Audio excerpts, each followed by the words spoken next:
이 이야기는 충청남도의 한 가족이 겪은 실화를 바탕으로 각색한 것입니다. 80년대 후반 충남 천안의 작은 고아원. 낡은 목조 건물 사이로 스며드는 석양이 마당 한 구석에 앉아있는 8살 소년의 그림자를 길게 늘어뜨렸습니다. 현수는 오른손에 선명하게 남은 화상 자국을 바라보며 조용히 앉아 있었어요. 아이들의 웃음소리가 들려와도 그는 고개를 들지 않았습니다. 현수야, 저녁 먹자. 김 선생님의 다정한 목소리에도 현수는 천천히 일어설 뿐이었어요. 다른 아이들처럼 뛰어가지도 웃지도 않았습니다. 그저 묵묵히 자리에서 일어나 식당으로 향했죠. 식탁에 앉은 현수는 작은 손으로 숟가락을 들었습니다. 오른손의 화상 자국이 유독 붉게 보였어요. 아이들이 그 자국을 신기하게 바라볼 때마다 현수는 손을 재빨리 감추곤 했습니다. 현수는 참 조용해. 맨날 혼자 있어. 손이 왜 그래? 아이들의 수군거림이 들려왔지만 현수는 아무 말하지 않았습니다. 그는 이미 알고 있었어요. 자신이 다르다는 것을, 그리고 그 차이가 자신을 더욱 외롭게 만든다는 것을 말이죠. 밤이 되면 현수는 침대에 누워 천장을 바라보곤 했습니다. 어렴풋이 떠오르는 기억들이 있었어요. 따뜻한 손길, 부드러운 목소리, 그리고 무언가 달콤한 냄새.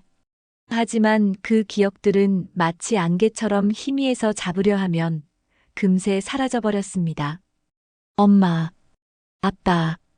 작은 목소리로 중얼거리면서 현수는 눈을 감았어요. 꿈속에서라도 그들을 만날 수 있을까 하는 희망을 품으면서 말이죠. 다음 날 아침 현수는 다른 아이들보다 일찍 일어났습니다. 도서관에 가기 위해서였어요. 고아원의 작은 도서관은 현수에게 특별한 공간이었습니다. 책 속에서만큼은 다른 세상으로 갈 수 있었거든요. 현수야, 오늘도 책 읽으러 왔구나. 도서관을 관리하는 이 선생님이 웃으며 말했습니다. 현수는 작게 고개를 끄덕이며 평소 자리로 향했어요. 창가 구석자리, 그곳에서 현수는 시간 가는 줄 모르고 책을 읽었습니다. 동화책부터 시작해서 점점 두꺼운 책들을 읽어나갔어요. 위인전을 읽을 때면 현수의 눈빛이 특별히 반짝였습니다. 어려운 환경을 극복하고 성공한 사람들의 이야기에 특히 집중했거든요. 현수야, 꿈이 뭐야? 어느 날 이 선생님이 물었습니다. 현수는 잠시 생각하더니 또렷한 목소리로 대답했어요. 큰 사람이 되고 싶어요. 돈도 많이 벌고 멋진 회사도 만들고. 그래서 저 같은 아이들을 도와주고 싶어요. 이 선생님은 현수의 진지한 표정을 보며 놀랐습니다. 겨우 8살인 아이의 입에서 나온 말이라고는 믿기 어려울 정도로 확고한 의지가 담겨 있었거든요. 그럼 공부를 열심히 해야겠네. 네, 매일 할 거예요. 현수는 그날부터 더욱 열심히 공부했습니다. 다른 아이들이 놀 때도 혼자 책을 읽었고 모르는 것이 있으면 선생님들에게 물어보며 하나씩 해결해 나갔어요. 어느 겨울날 저녁, 눈이 내리는 창밖을 바라보며 현수는 혼잣말을 했습니다. 엄마, 아빠, 저 잘 지내고 있어요. 공부도 열심히 하고 있고요. 꼭 성공해서 다시 만날 거예요. 작은 손을 창문에 대고 입김을 불어 흐린 유리창에 하트를 그렸습니다. 화상 자국이 있는 오른손으로 말이죠. 그 순간 현수의 눈에서 작은 눈물 한 방울이 떨어졌습니다. 하지만 현수는 금세 눈물을 닦고 다시 책상으로 돌아갔어요. 숙제를 해야 했거든요. 미래의 꿈을 위해서, 그리고 언젠가 다시 만날 부모님을 위해서 현수는 오늘도 묵묵히 자신의 길을 걸어가고 있었습니다.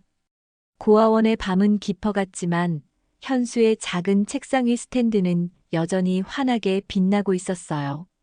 2000년대 초반 서울의 한 대학 캠퍼스. 20살이 된 현수는 이제 키도 훌쩍 자라 있었습니다.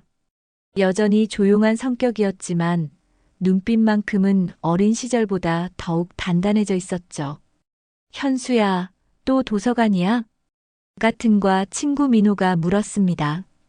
현수는 가방을 매며 고개를 끄덕였어요. 응, 과제마저 끝내야 해. 너 정말 대단하다. 장학금까지 받으면서.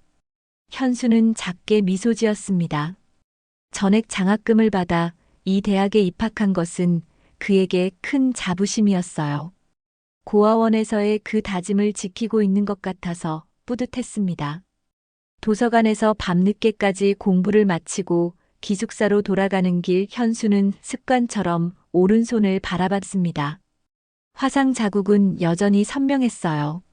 어릴 때보다는 많이 흐려졌지만 여전히 남들의 시선을 끌기에는 충분했습니다. 언젠가는 이 자국까지도 자랑스러워할 수 있을 거야. 현수는 혼잣말을 하며 기숙사 문을 열었어요. 대학 4년 내내 현수의 생활 패턴은 거의 변하지 않았습니다. 새벽 6시에 일어나 운동을 하고 오전에는 수업을 듣고 오후에는 도서관에서 공부했죠. 주말에는 아르바이트를 해서 용돈을 벌었습니다. 현수 씨, 저희 회사 어때요? 취업 설명회에서 한 IT 회사 인사 담당자가 말했습니다. 현수의 성적과 포트폴리오를 본 여러 회사에서 러브콜을 보냈거든요. 감사합니다. 신중히 생각해 보겠습니다. 하지만 현수의 마음은 이미 정해져 있었어요. 대기업보다는 작지만 성장 가능성이 있는 벤처기업을 선택하고 싶었습니다. 그곳에서 더 많은 것을 배우고 경험할 수 있을 것 같았거든요. 결국 현수는 직원 30명 정도의 작은 IT 회사에 입사했습니다. 다른 친구들은 의아해했지만 현수는 확신했어요. 여기서 시작하는 게 맞아. 입사 첫날 현수는 긴장한 마음으로 사무실 문을 열었습니다. 젊은 직원들이 분주히 키보드를 두드리는 모습이 활기차 보였어요. 현수 씨죠? 환영합니다. 저는 개발팀장 김준호입니다. 팀장은 현수와 악수를 나누려다 그의 오른손 화상 자국을 보고 잠시 멈칫했습니다. 하지만 곧 자연스럽게 악수를 이어갔어요. 열심히 하겠습니다. 현수의 목소리에는 진정성이 담겨 있었습니다. 첫 프로젝트는 모바일 앱 개발이었어요. 현수는 밤낮 없이 코딩에 매달렸습니다. 동료들이 퇴근한 후에도 홀로 남아 프로그램을 수정하고 보완했죠. 현수야, 너무 무리하지 마. 건강이 우선이야. 김 팀장이 걱정스럽게 말했지만 현수는 고개를 저었습니다. 괜찮습니다.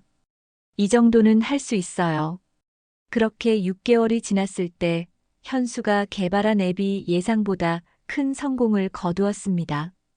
다운로드 수가 100만을 넘어섰고 회사의 매출도 크게 증가했어요. 현수 씨 덕분입니다. 정말 고마워요.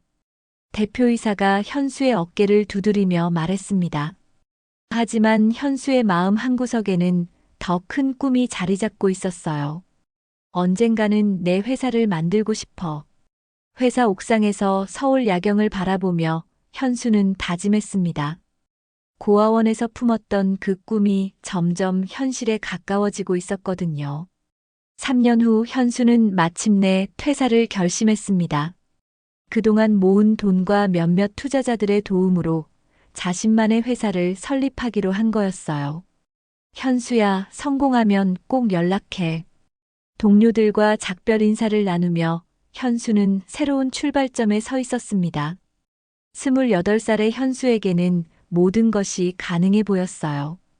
강남의 작은 사무실에서 시작된 현수의 회사 드림테크는 인공지능 기술을 기반으로 한 솔루션을 개발하는 곳이었습니다.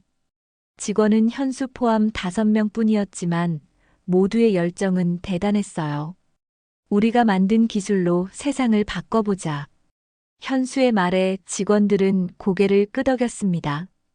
밤낮 없는 개발과 영업 끝에 첫 번째 대형 프로젝트를 따내는데 성공했어요. 그렇게 30대 중반이 되었을 때 현수의 회사는 코스닥에 상장되었습니다. 그 순간 현수는 진정한 백만장자가 되었죠. 해냈구나. 상장 기념식장에서 현수는 오른손의 화상 자국을 바라봤습니다. 이제 그 자국은 더 이상 부끄러운 것이 아니었어요. 오히려 자신이 걸어온 길의 증거 같았습니다.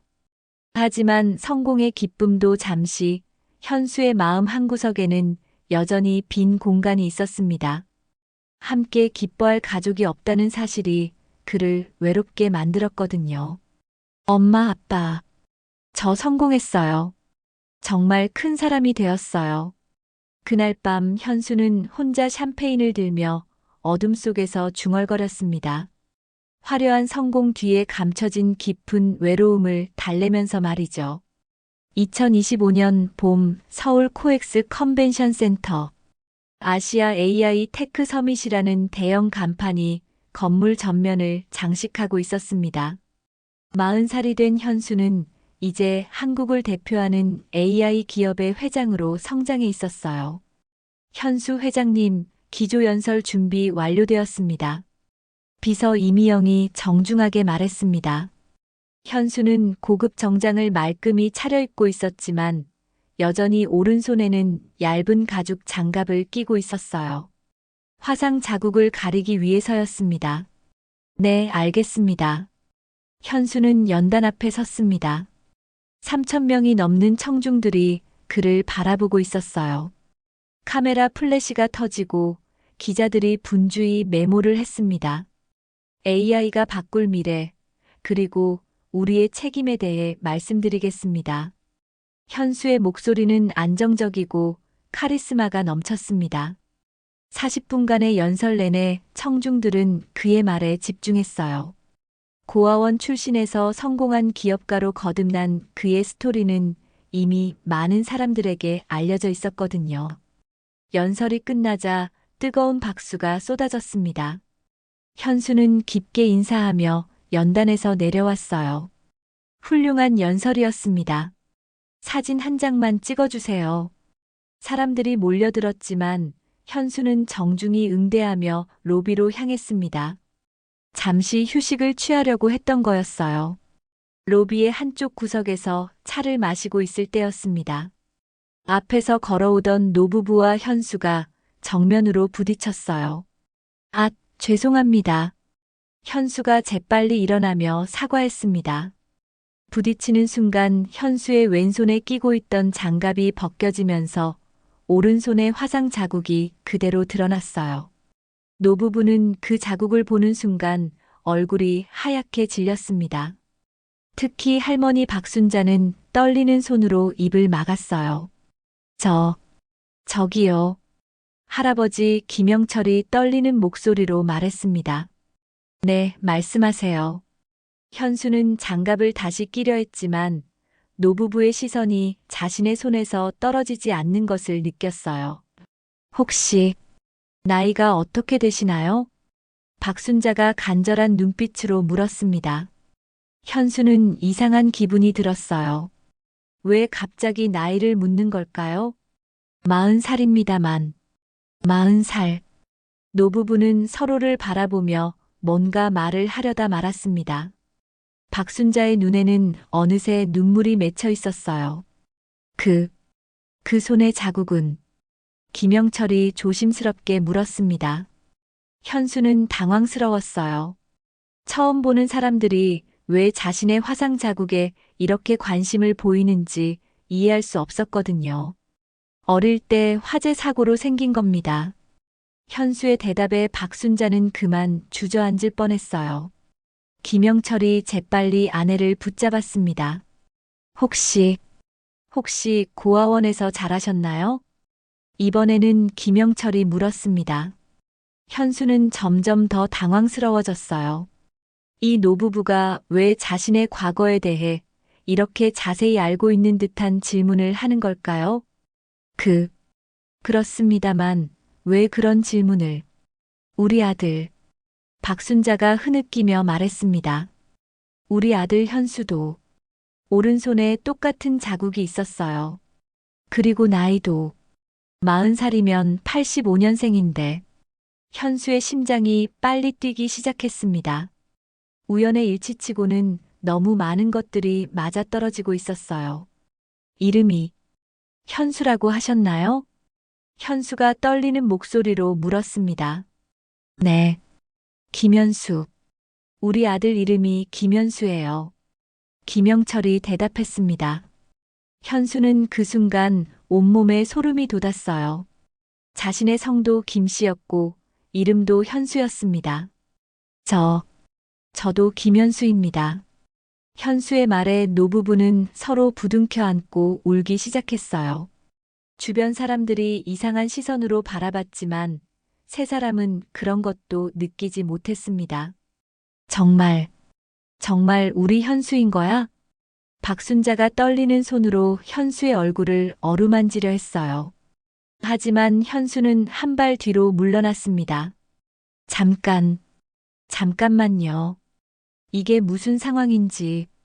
현수는 혼란스러웠어요. 분명 우연의 일치일 뿐이라고 생각하고 싶었습니다. 하지만 노부부의 반응이 너무 진실해 보였거든요. 아들아, 우리 아들 맞지? 김영철이 간절한 목소리로 물었습니다. 현수는 고개를 저었어요. 죄송하지만 저는 부모님이 누구신지 모릅니다. 아주 어릴 때 고아원에 맡겨졌어서. 맡겨진 게 아니야. 박순자가 외쳤습니다. 우리가 잃어버린 거야. 화재 사고 때 연기 때문에. 우리가 널 못 찾은 거야. 현수는 충격을 받았어요. 지금까지 자신은 부모가 자신을 버렸다고 생각했거든요. 하지만 이 노부부의 말이 사실이라면 제가 정말 당신들이 그래, 우리 아들이야. 우리가 평생 찾아다닌 아들이라고. 김영철이 확신에 찬 목소리로 말했습니다. 현수는 그 자리에 선 채 움직일 수 없었어요. 40년 동안 궁금해했던 자신의 출생의 비밀이 이렇게 갑자기 밝혀질 줄은 꿈에도 생각하지 못했거든요. 그 순간 현수의 머릿속에 희미한 기억 하나가 떠올랐습니다. 따뜻한 품, 부드러운 목소리, 그리고 달콤한 냄새. 혹시 그것이 바로 이 사람들의 기억이었을까요? 그날 밤 충남 천안의 작은 주택. 김영철과 박순자는 거실에 마주 앉아 있었습니다. 세미나에서의 만남이 꿈만 같아서 아직도 믿기지 않았어요. 여보, 정말 우리 현수일까? 박순자가 불안한 목소리로 물었습니다. 김영철은 아내의 손을 꼭 잡았어요. 그럴 거야. 손의 화상 자국도 똑같고 나이도 맞고 무엇보다 이름까지. 하지만 확신할 수는 없잖아요. 혹시 우연의 일치일 수도. 박순자의 목소리가 떨렸습니다. 37년 동안 아들을 그리워하며 살아온 세월이 너무 길었거든요. 이제 와서 또다시 실망하게 될까봐 두려웠어요. 김영철은 벽장에서 낡은 상자 하나를 꺼냈습니다. 그 안에는 색바랜 사진들과 작은 옷가지들이 들어있었어요. 이걸 보세요. 김영철이 한 장의 사진을 들어보였습니다. 8살 정도 된 남자아이가 환하게 웃고 있는 사진이었어요. 그 아이의 오른손에는 선명한 화상 자국이 있었습니다. 우리 현수, 정말 똑같죠? 박순자가 사진을 가슴에 꼭 안으며 말했습니다. 그녀의 눈에서 또다시 눈물이 흘러내렸어요. 그때 일을 생각하면 아직도 가슴이 찢어져요. 김영철도 눈시울이 붉어졌습니다. 그들의 기억 속으로 37년 전 그날이 되살아났어요. 88년 3월 15일 현수의 8번째 생일이었습니다. 박순자는 아들이 좋아하는 딸기 케이크를 만들고 있었어요. 김영철은 회사에서 일찍 퇴근해 선물을 사오는 길이었죠. 현수야, 엄마가 케이크 만들어줄게. 조금만 기다려. 현수는 부엌 옆에서 엄마를 바라보며 웃고 있었어요. 그런데 갑자기 가스레인지 근처에서 연기가 나기 시작했습니다. 이상하네. 박순자가 확인하려는 순간 피읍펑 하는 소리와 함께 불길이 치솟았어요. 현수야, 빨리 밖으로 나가. 박순자는 현수를 안고 밖으로 나가려 했지만 순식간에 번진 불길과 짙은 연기 때문에 앞이 보이지 않았습니다. 엄마. 현수가 울부짖었지만 연기 속에서 박순자는 아들의 손을 놓치고 말았어요. 그 과정에서 현수의 오른손이 뜨거운 철제 문고리에 닿아 화상을 입었습니다. 현수야, 현수야. 박순자는 미친 듯이 아들을 찾았지만 연기 때문에 아무것도 보이지 않았어요. 그때 김영철이 집에 도착했습니다. 여보, 현수는 어디 있어? 모르겠어요. 연기 때문에. 소방차가 도착했을 때 이미 집은 반쯤 탔고 현수는 어디에도 없었습니다. 소방관들이 수색했지만 현수를 찾을 수 없었어요. 분명히 여기 있었는데. 우리 아들이 여기 있었다고요. 박순자는 흙투성이가 된 채로 울부짖었습니다. 김영철도 집 주변을 샅샅이 뒤졌지만 현수는 어디에도 없었어요. 며칠 후 한 시민이 근처 공원에서 의식을 잃고 쓰러져 있는 현수를 발견했습니다. 하지만 연기에 질식했던 현수는 기억을 잃은 상태였어요. 신원을 확인할 방법도 없었죠. 이름이 뭐니? 경찰이 물었지만 현수는 아무 말도 하지 못했습니다. 다만 오른손의 화상 때문에 계속 울기만 했어요. 결국 현수는 신원불명의 아이로 분류되어 고아원으로 보내졌습니다. 김영철과 박순자는 실종 신고를 했지만 당시 혼란스러운 상황에서 제대로 연결되지 못했어요. 우리가 더 잘 찾았어야 했는데. 김영철이 자책하며 말했습니다. 그들은 그 후 전국의 고아원을 다니며 현수를 찾았어요. 전단지도 수천 장 뿌렸고 TV 방송에도 나갔습니다. 하지만 시간이 흐를수록 희망은 점점 줄어들었어요. 10년, 20년이 지나도 현수에 대한 소식은 없었습니다. 매년 현수 생일날마다 케이크를 사왔죠. 혹시 돌아올까 봐서. 박순자가 말했습니다. 정말로 그들은 37년 동안 매년 3월 15일마다 딸기 케이크를 사와서 현수의 사진 앞에 놓고 촛불을 켰어요. 현수야, 어디 있니? 엄마 아빠가 여기 있다. 작은 목소리로 중얼거리면서 말이죠. 그런데 오늘 정말 우리 현수를 만난 걸까요? 박순자가 다시 물었습니다. 김영철은 고개를 끄덕였어요. 분명해요. 그 화상 자국, 나이, 그리고 이름까지. 우연일 수가 없어요. 하지만 현수는 우리를 알아보지 못했어요. 당연하죠. 워낙 어릴 때 헤어졌으니까. 게다가 충격도 컸을 테고. 김영철은 아내를 달래며 말했습니다. 하지만 그의 마음도 불안하기는 마찬가지였어요. 내일 다시 만나자고 했으니까 그때 더 자세히 이야기해 봅시다. 박순자는 현수의 어린 시절 사진을 다시 한번 바라봤습니다. 사진 속 현수의 해맑은 웃음이 오늘 만난 그 남자와 겹쳐 보였어요. 현수야, 정말 너였으면 좋겠다. 그날 밤 노부부는 뜬 눈으로 밤을 지샜습니다. 37년 만에 찾아온 희망 때문에 잠들 수가 없었거든요. 같은 밤 서울 강남의 고급 아파트. 현수는 넓은 거실 소파에 앉아 창밖 도시의 불빛을 바라보고 있었습니다. 손에는 위스키 잔을 들고 있었지만 한 모금도 마시지 못했어요. 김현수, 정말 우연일까? 현수는 혼잣말을 하며 오른손의 화상 자국을 바라봤습니다. 지금까지 이 자국은 그에게 아픈 과거의 상징이었어요. 하지만 오늘 노부부를 만난 후로는 다른 의미로 다가오기 시작했습니다. 현수는 서재로 가서 오래된 서류함을 열었어요. 그 안에는 고아원에서 받은 자신의 신상 기록들이 들어 있었습니다. 색바랜 종이에 적힌 내용들을 다시 한번 꼼꼼히 읽어봤어요. 발견 일시 88년 3월 18일. 추정 나이 8세. 특이사항 오른손 화상, 기억상실. 현수의 심장이 다시 빨리 뛰기 시작했습니다. 그 노부부가 말한 화재 사고 날짜와 겨우 사흘 차이였어요. 이럴 수가. 현수는 자료를 더 뒤져봤습니다.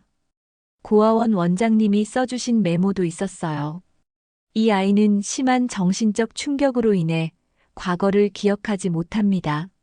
시간이 지나면 회복될 수도 있지만 억지로 기억을 되살리려 하지 마십시오. 현수는 그 메모를 읽으며 어릴 적을 떠올려 봤습니다.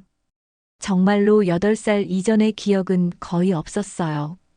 가끔 꿈에서 따뜻한 품이나 부드러운 목소리가 나타나곤 했지만 그것이 진짜 기억인지 상상인지 구분할 수 없었거든요. 현수는 스마트폰을 꺼내 검색을 시작했습니다. 88년 천안 화재 사고라고 입력하자 몇 개의 기사가 나왔어요. 천안시 서부동 주택 화재, 실종 아동 발생. 기사를 읽어보니 정말로 그날 화재 사고가 있었고 한 아이가 실종되었다고 나와 있었습니다. 하지만 그 아이의 이름이나 자세한 신상 정보는 개인정보 보호 때문에 공개되지 않았어요. 김영철, 박순자. 현수는 노부부의 이름을 검색해 봤습니다.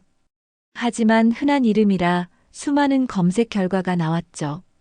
그 중에서 천안에 거주하는 사람을 찾기는 쉽지 않았어요. 새벽 3시가 되어서야 현수는 검색을 멈췄습니다. 확실한 증거를 찾지는 못했지만 정황상 그 노부부의 말이 사실일 가능성이 높아 보였어요. 그렇다면 나는 정말 버려진 게 아니었구나. 현수는 복잡한 감정에 휩싸였습니다. 40년 동안 자신을 버린 부모를 원망하며 살았는데 사실은 부모도 자신을 그리워하며 찾고 있었다는 사실이 믿기지 않았어요. 다음 날 오후 현수는 약속 장소인 명동의 한 카페로 향했습니다. 평소보다 일찍 나온 그는 카페 앞에서 한참을 서성였어요. 정말 들어가야 할까? 현수는 주저했습니다. 만약 정말 그들이 자신의 부모라면 지금까지의 인생이 완전히 바뀔 테니까요. 카페 문을 열고 들어가자 노부부가 이미 앉아 있었습니다. 김영철과 박순자는 현수를 보자마자 일어났어요. 와주셔서 고맙습니다. 김영철이 정중하게 인사했습니다. 박순자는 말없이 현수를 바라보며 눈물을 글썽였어요. 앉으세요. 현수도 어색하게 인사하며 자리에 앉았습니다. 잠시 정적이 흘렀어요. 저희가 어제 너무 갑작스럽게 그랬죠? 놀라셨을 거예요. 김영철이 먼저 말문을 열었습니다. 아니에요. 저도 궁금했거든요. 현수는 솔직하게 대답했습니다. 정말 저희 아들일까요? 박순자가 떨리는 목소리로 물었습니다. 현수는 어젯밤 조사한 내용을 바탕으로 차근차근 이야기했어요. 저도 확실하지는 않지만 정황상 그럴 가능성이 높은 것 같습니다. 그럼 우리가 박순자는 말을 잇지 못하고 흐느꼈습니다. 37년 동안 찾았어요. 우리 현수를. 김영철도 목이 메었습니다. 전국의 고아원을 다 다녔어요. 혹시나 해서 성인이 된 후에도 계속 찾아다녔죠. 현수는 그들의 이야기를 들으며 가슴이 먹먹해졌습니다. 자신이 버려졌다고 생각했던 동안 부모는 자신을 그렇게 애타게 찾고 있었다니. 하지만 아직 확실하지 않잖아요. 혹시 모르니까. 현수가 조심스럽게 말했습니다. DNA 검사를 해보면 어떨까요? 김영철이 제안했습니다. 그렇게 하면 확실히 알 수 있을 거예요. 박순자도 고개를 끄덕였어요. 저도 그게 좋을 것 같습니다. 현수도 동의했습니다. 마음 한편으로는 두려웠지만 확실히 하는 게 좋겠다고 생각했거든요.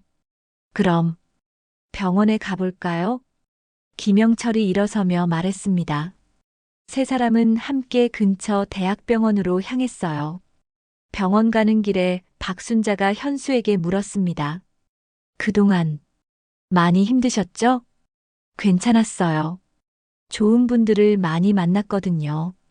현수는 담담하게 대답했지만 박순자는 그 말 속에 담긴 외로움을 느낄 수 있었어요. 미안해요. 정말 미안해요.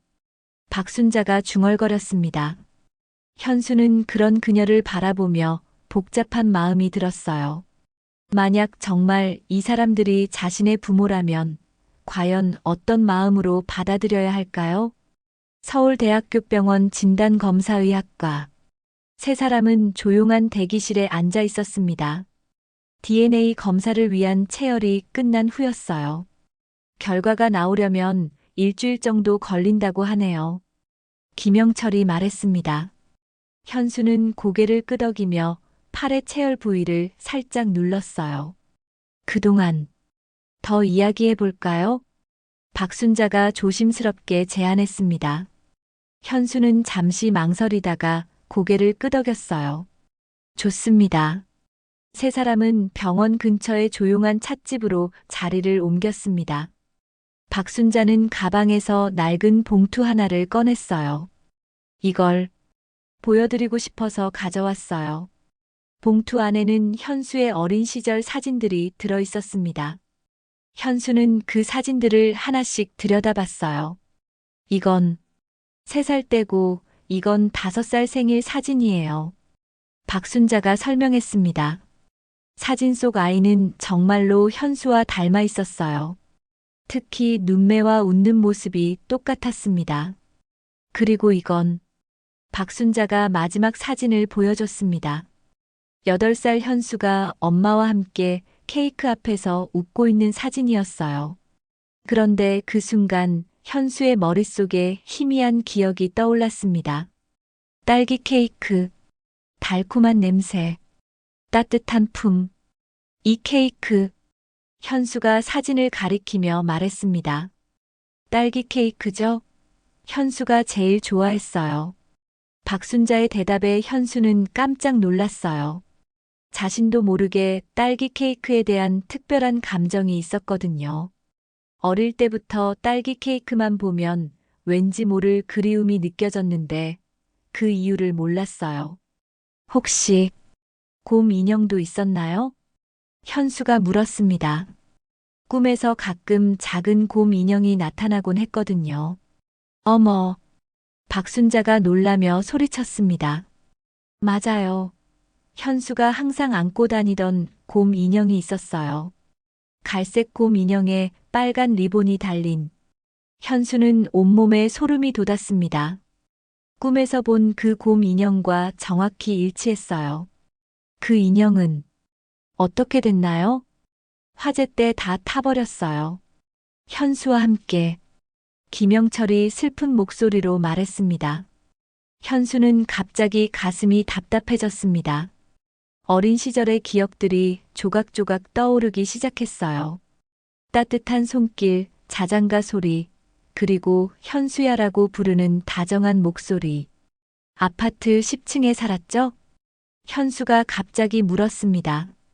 김영철과 박순자는 서로를 바라보며 놀랐어요. 아니에요. 단독주택이었어요.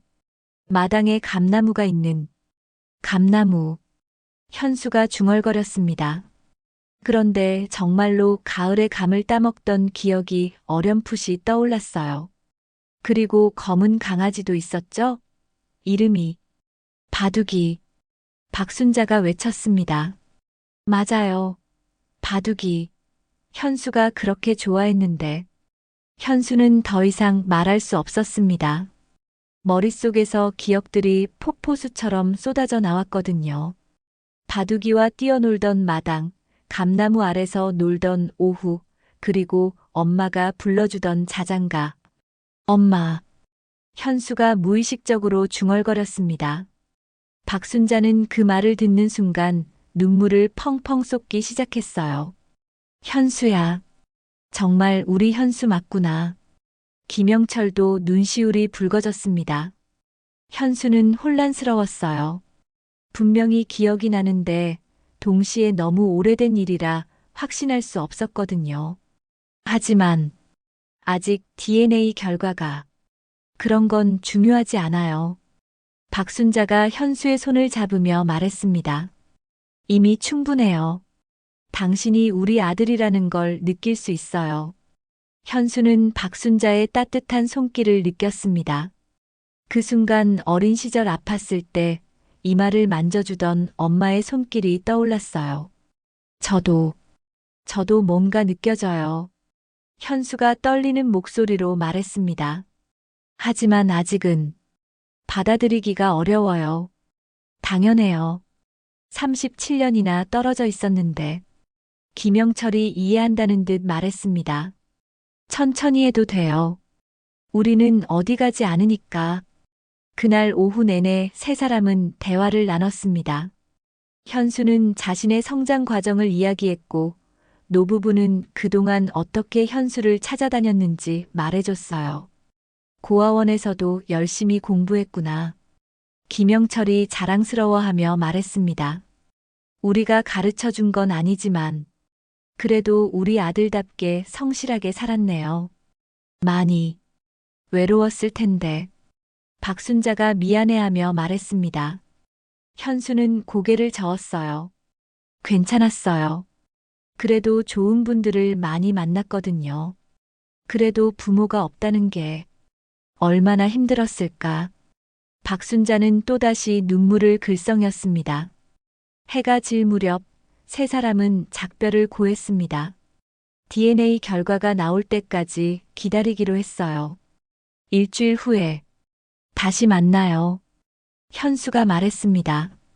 네, 꼭 연락드릴게요. 김영철이 대답했습니다. 그날 밤 현수는 오랜만에 편안한 잠을 잤습니다. 꿈속에서 어린 시절의 따뜻한 기억들이 하나씩 되살아났어요.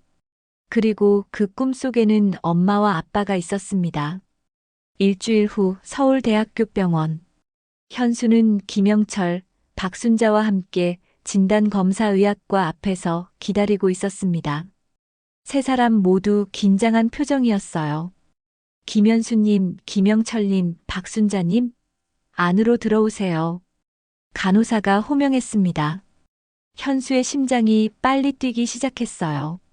드디어 진실을 알게 되는 순간이었거든요. 진료실 안에서 의사가 서류를 들고 있었습니다. 세 사람은 숨을 죽이며 결과를 기다렸어요. 검사 결과가 나왔습니다. 의사가 천천히 말했습니다. 친자 관계 확률이 99.9%입니다. 김현수님은 김영철님과 박순자님의 친자가 확실합니다. 그 순간 진료실 안이 조용해졌습니다. 박순자는 그만 주저앉으며 울음을 터뜨렸어요. 현수야. 정말 우리 현수야. 김영철도 감정을 주체하지 못하고 눈물을 흘렸습니다. 현수는 그 자리에서 움직일 수 없었어요. 마침내 확실해진 거였습니다. 37년 만에 김영철이 떨리는 목소리로 말했습니다. 현수도 어느새 눈가가 촉촉해져 있었어요. 병원을 나온 세 사람은 잠시 아무 말 없이 서 있었습니다. 이제 정말로 가족이 된 거였지만 어떻게 해야 할지 막막했어요. 현수야. 박순자가 조심스럽게 현수에게 다가갔습니다. 이제 집에 가지 않을래? 현수는 고개를 끄덕였습니다. 진짜 집, 자신이 태어나고 자란 곳을 보고 싶었거든요. 3시간을 달려 천안에 도착했습니다. 김영철과 박순자가 살고 있는 집은 화재가 났던 그 집이 아니라 근처에 새로 지은 작은 주택이었어요. 원래 집은 다시 지을 수가 없어서요. 김영철이 설명했습니다. 하지만 현수가 돌아올 날을 위해 항상 방 하나는 비워뒀어요. 집 안으로 들어가자 현수는 깜짝 놀랐습니다. 거실 한쪽 벽에는 자신의 어린 시절 사진들이 가득 걸려 있었어요. 그리고 작은 재단에는 촛불과 함께 딸기 케이크가 놓여 있었습니다. 매년 내 생일날마다 케이크를 사다 놨어. 박순자가 설명했습니다. 혹시 돌아올까 봐서. 현수는 가슴이 뭉클했습니다. 자신이 외로움을 견디고 있을 때 부모님도 똑같이 외로움을 견디고 있었다는 사실이 너무 슬펐어요. 현수야, 여기가 내 방이야. 박순자가 작은 방 하나를 보여줬습니다. 방 안에는 새 침대와 책상이 놓여 있었고, 벽에는 어린 시절 현수가 그린 그림들이 액자에 담겨 걸려 있었어요. 이 그림들도 보관하고 계셨구나. 현수가 놀라며 말했습니다. 화재 때 겨우 건져낸 거야. 다른 건 다 탔어도 이것만은. 김영철의 목소리가 떨렸습니다. 그날 저녁 세 사람은 함께 식사를 했습니다. 박순자가 직접 만든 된장찌개와 김치볶음이 식탁에 올라왔어요. 현수가 어릴 때 제일 좋아하던 음식이야. 박순자가 말했습니다. 현수는 한 숟가락 떠먹는 순간 눈물이 날 뻔했어요. 정말로 익숙한 맛이었거든요. 맛있어요. 현수가 진심으로 말했습니다. 그래, 레시피는 그대로인데 손맛이 변했을까봐 걱정했어. 박순자가 기뻐하며 말했습니다. 식사 후 세 사람은 거실에 앉아 이야기를 나눴습니다. 현수는 그동안 궁금했던 것들을 하나씩 물어봤어요. 제가 어떤 아이였나요? 참 착했어. 말도 잘 듣고 동생들도 잘 돌봐주고. 동생들이요? 현수가 놀라며 물었습니다. 아니야, 내가 막내였어. 그런데 고아원이나 놀이터에서 만난 어린 아이들을 잘 챙겨줬다는 뜻이야. 김영철이 웃으며 설명했습니다. 그리고 책 읽기를 정말 좋아했어. 하루 종일 책만 읽고 있을 때도 있었지. 지금도 그래요. 현수가 웃었습니다. 역시 우리 아들이야. 박순자가 자랑스러워했습니다. 밤이 깊어가자 현수는 어린 시절 자신의 방에서 잠을 자기로 했습니다. 침대에 누워 천장을 바라보니 마음이 복잡했어요. 40년 만에 찾은 가족. 기쁘면서도 한편으로는 어색했습니다. 너무 오랜 시간이 흘렀거든요. 그때 문 밖에서 작은 소리가 들렸습니다. 현수야, 자니? 박순자의 목소리였어요. 아니요, 안 잤어요. 들어가도 될까? 네. 박순자가 조심스럽게 방에 들어왔습니다. 손에는 따뜻한 우유 한 잔을 들고 있었어요. 어릴 때 잠자기 전에 항상 우유를 마셨거든. 현수는 우유를 받아 마셨습니다. 정말로 마음이 편안해졌어요. 엄마. 현수가 작은 목소리로 불렀습니다. 박순자는 그 말을 듣는 순간 또다시 눈물을 흘렸어요. 응, 엄마야. 엄마가 여기 있어. 박순자가 현수의 이마를 쓰다듬으며 말했습니다. 정말 미안해. 엄마가 널 지켜주지 못해서. 괜찮아요. 이제 만났으니까. 현수도 눈물을 흘렸습니다. 37년 동안 느끼지 못했던 엄마의 사랑을 드디어 느낄 수 있었거든요. 그날 밤 현수는 정말 오랜만에 편안한 잠을 잤습니다. 엄마가 불러주던 자장가가 꿈속에서 들려왔어요. 그리고 꿈속에서 8살 현수는 다시 엄마 품에 안겨 웃고 있었습니다. 1년 후 가을. 천안의 김영철, 박순자 부부 집 마당에서는 따뜻한 웃음소리가 들려왔습니다. 현수는 부모님과 함께 감나무 아래에서 감을 따고 있었어요. 현수야, 이거 큰 거다. 여기 좀 봐. 김영철이 높은 가지에 달린 큰 감을 가리키며 말했습니다. 현수는 사다리에 올라가 조심스럽게 감을 땄어요. 어릴 때도 이렇게 감 따기를 좋아했는데. 박순자가 흐뭇하게 바라보며 말했습니다. 그때 기억이 많이 돌아왔어요. 현수가 웃으며 대답했습니다. 1년 동안 부모님과 함께 지내면서 어린 시절 기억들이 상당 부분 되살아났거든요. 오늘은 특별한 날이니까 홍시를 많이 따자. 김영철이 말했습니다. 오늘은 현수가 새로 시작하는 프로젝트 발표회가 있는 날이었어요. 지난 1년 동안 현수의 삶은 완전히 바뀌었습니다.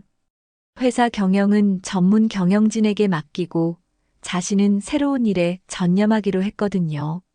바로 고아원 아이들을 위한 교육재단을 설립하는 것이었어요. 현수야, 정말 자랑스럽다. 박순자가 아들의 어깨를 토닥이며 말했습니다. 고아원 아이들을 돕겠다는 생각을 하다니. 저도 그런 도움을 받았으니까요. 이제 제가 베풀 차례죠.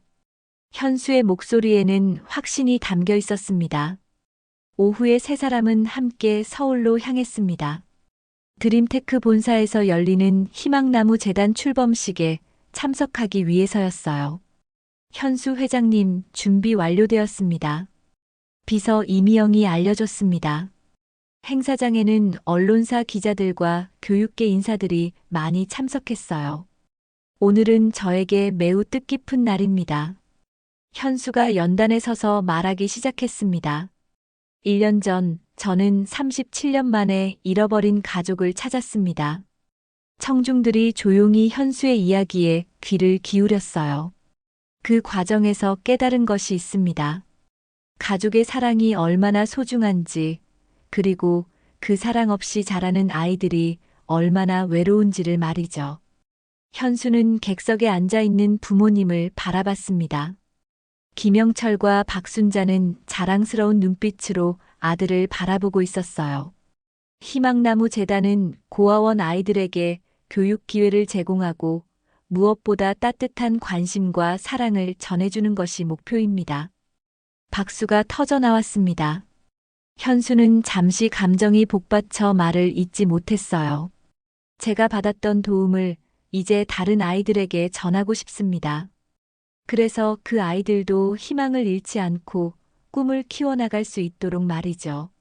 출범식이 끝난 후 현수는 부모님과 함께 옛날 자신이 살았던 천안의 고아원을 방문했습니다. 현재는 밝은 미래 고아원이라는 이름으로 새 건물에서 운영되고 있었어요. 현수 회장님, 아이들이 반갑게 달려왔습니다. 현수는 이미 여러 번 이곳을 찾아 아이들과 친해진 상태였거든요. 오늘도 재미있는 이야기 들려주실 거죠? 10살 정도 된 남자아이가 물었습니다. 물론이지. 그런데 오늘은 특별한 분들을 모시고 왔어. 현수가 부모님을 소개했습니다. 제 엄마 아빠세요. 아이들이 신기하게 김영철과 박순자를 바라봤어요. 안녕하세요. 아이들이 큰 소리로 인사했습니다. 안녕, 얘들아. 우리 현수가 평소에 너희들 이야기를 많이 해. 박순자가 다정하게 말했습니다. 그날 오후 현수는 아이들에게 자신의 이야기를 들려줬습니다. 어떻게 공부해서 성공했는지, 그리고 어떻게 가족을 다시 만나게 되었는지를 말이죠. 여러분도 포기하지 마세요. 열심히 공부하고 꿈을 가지면 반드시 이룰 수 있어요. 아이들은 현수의 이야기에 빠져들었습니다. 저도 현수 회장님처럼 될 수 있을까요? 한 여자아이가 물었습니다. 당연하지. 너희들 모두 훌륭한 사람이 될 수 있어. 현수가 확신에 찬 목소리로 대답했습니다. 저녁 무렵 세 사람은 화재가 일어났던 옛집 터를 찾았습니다. 지금은 작은 공원으로 조성되어 있었어요. 여기서 모든 일이 시작됐구나. 현수가 중얼거렸습니다. 이제는 슬픈 기억이 아니야. 김영철이 아들의 어깨에 손을 올리며 말했습니다. 우리를 다시 만나게 해준 곳이니까. 박순자도 고개를 끄덕였어요. 맞아요. 이제는 감사한 마음이에요. 현수가 말했습니다. 이 일이 없었다면 제가 고아원에서 자라지 않았을 테고, 그랬다면 지금처럼 고아원 아이들을 도우려는 마음도 갖지 못했을 거예요. 세 사람은 손을 잡고 조용히 서 있었습니다. 37년 전 이곳에서 헤어졌던 가족이 다시 하나가 된 순간이었어요. 이제 정말 새로운 시작이야. 현수가 말했습니다. 함께 걸어갈 길이 많이 남았어요. 김영철과 박순자는 웃으며 고개를 끄덕였습니다. 잃어버린 시간은 되돌릴 수 없지만 앞으로 만들어갈 추억들이 기다리고 있었거든요. 그날 밤 집으로 돌아온 세 사람은 함께 저녁을 먹으며 미래 계획을 이야기했습니다.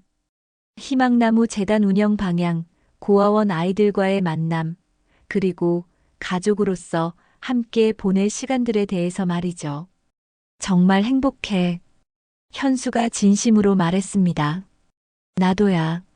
박순자가 눈물을 글썽이며 대답했습니다. 우리 가족이 다시 함께할 수 있게 되어서. 그렇게 김현수와 그의 부모님은 새로운 출발선에 서 있었습니다. 과거의 아픔은 이제 남을 돕는 힘이 되었고, 오랜 이별은 더욱 깊은 사랑으로 바뀌었어요. 37년의 긴 여행 끝에 마침내 집으로 돌아온 현수에게 진정한 가족의 의미가 무엇인지 깨닫게 해준 소중한 시간이었습니다.